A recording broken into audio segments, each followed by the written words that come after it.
Pada pertengahan Mei 2026 ini, sebuah mahakarya arsitektur klasik hadir melengkapi keberagaman di Riverwalk Island PIK2 atau Pantai Indah Kapuk II. Suatu kawasan pesisir di Jakarta Utara dan Tangerang yang selama ini lekat dengan deretan ruko komersial modern, hunian mewah, dan landscape urban minimalis modern. Inilah sosok kelenteng yang berada di atas pulau buatan, pulau hasil reklamasi. Kelenteng Tian Phu Gong yang artinya Istana Kemakmuran Agung yang berdiri megah, menjadi oase spiritualitas Tridharma sekaligus ikon budaya baru yang memukau. Kelenteng Tian Phu Gong telah diresmikan langsung oleh Gubernur DKI Jakarta Pramono Anung pada 17 Mei 2026 yang lalu. Kelenteng ini tidak hanya sekedar tempat ibadah, melainkan sebuah simfoni tata ruang yang syarat akan makna kosmologi kuno. Kali ini kita akan membedah secara komprehensif susunan dewa-dewi dan rahasia arsitektur di balik kelenteng megah ini yang mungkin belum banyak diketahui oleh pengunjung umum. Oh ya, lokasi kelenteng ini berada dalam satu kawasan dengan Masjid Al-Ikhlas yang beberapa bulan lalu telah diresmikan. Perjalanan kita dimulai dari gerbang utama atau Paifang. Cuaca pada pagi ini cerah ceria. Gerbang kokoh dengan struktur 4 tiang berwarna merah dan 3 atap bersusun berwarna hijau ini dihiasi jalinan kayu rumit tanpa paku yang disebut dougong. Keren ya, sangat cantik dan proporsional. Di atasnya tertera aksara emas, tertulis Tian Phu Gong, Istana Kemakmuran Agung. Menariknya jika kalian jeli melihat tulisan vertikal kecil di sisi kiri plakat, tertera tulisan Suici Bingwunian, sebuah prasasti waktu yang menandakan bahwa tempat suci ini didirikan tepat pada tahun kuda api, yaitu tahun 2026 ini.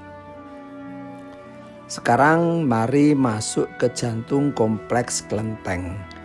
Ini adalah tempat dupa atau wadah abu yang disebut Hyolo dalam dialog Hokkien atau Xianglu dalam bahasa Mandarin standar.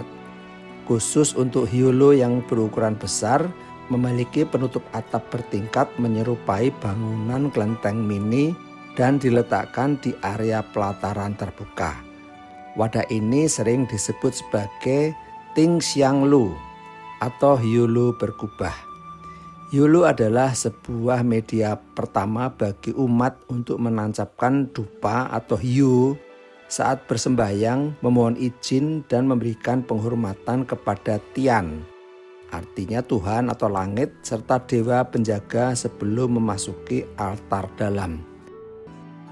Bangunan utama di kelenteng Tian Phu Gong berbentuk segi 8 atau oktagon. Atapnya berwarna merah bersusun 3. Dalam tradisi Taoisme, bentuk segi 8 merepresentasikan Bagua atau 8 trigram, simbol keseimbangan alam semesta dari segala arah mata angin. Bagian interiornya sangat megah dan indah, penuh ukiran dan ornamen. Jika mendongak ke atas, akan disuguhi keindahan kubah Kaisen atau Zhaojing yang mengerucut indah, dikelilingi mural bidadari terbang atau Vitian dan kisah para suci. Pagi ini banyak umat Buddha yang berdatangan untuk melakukan ibadah atau sembahyangan. Di bawah kubah megah inilah bersemayam sang penguasa tertinggi jagat raya, Yu Huangdadi atau Kaisar Langit atau Tiangong. Rupang setinggi lebih dari 5 meter ini tampak anggun memegang papan giok disuguhi sebagai lambang otoritas absolut. Beliau dikawal ketat oleh sepasang pelayan surgawi di sisi kiri dan kanannya, yaitu Jintong atau bocah emas dan Yunu, gadis giok yang memegang kipas seremonial besar. Bergerak ke sayap kiri dan kanan bangunan utama segi 8, terdapat 2 pavilion kecil yang berdiri seimbang. Atap pavilion ini berwarna hijau bersusun 2. Kedua pavilion ini didedikasikan khusus untuk 2 sosok dewa pelindung yang sangat krusial dalam tradisi kelenteng. Di depan pavilion diletakkan Hyolo, tempat hiu dan abu setelah umat selesai bersembahyang di depan para dewa. Di pavilion pertama kita akan menemukan altar Xuan Tiang Sangdi atau dewa kebenaran tertinggi. Rupanya di altar ini tampak sangat khas dan gagah. Digambarkan duduk dengan rambut panjang hitam terurai yang melambangkan kekuatan batin. Tangan kanannya memegang pedang pusaka yang menghadap tegak lurus ke atas. Sementara kakinya menginjak ular dan kura-kura. Beliau adalah salah satu dewa tertinggi dalam Taoisme yang bertugas menaklukkan energi negatif dan menjaga kedamaian dari segala unsur buruk dunia. Sementara di pavilion pasangan lainnya bersemayam Fu De Zhengzhen atau yang lebih akrab dikenal sebagai Tu Digong atau Sang Dewa Bumi. Perwujudannya di sini berupa sosok kakek tua yang sangat ramah, berwajah tersenyum dengan janggut putih panjang. Tangan kanannya memegang tongkat atau ruyi, sementara tangan kirinya memegang sebuah batangan emas yang besar.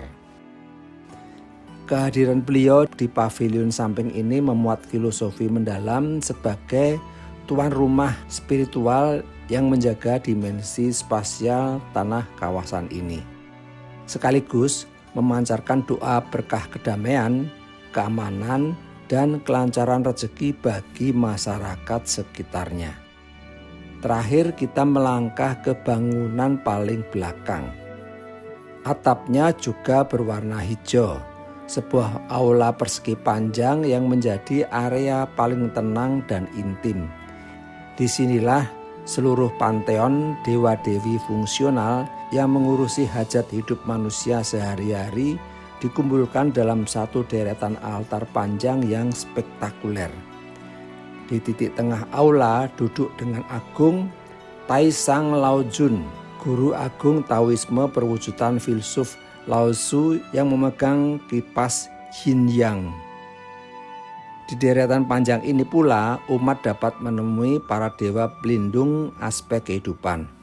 Mulai dari Su Zeng Nian Niang atau dewa kelahiran bagi yang menambahkan keturunan, Ma Su atau Tian Zhang Shengmu, sang dewa samudra yang sangat krusial menjaga keselamatan kawasan pesisir ini.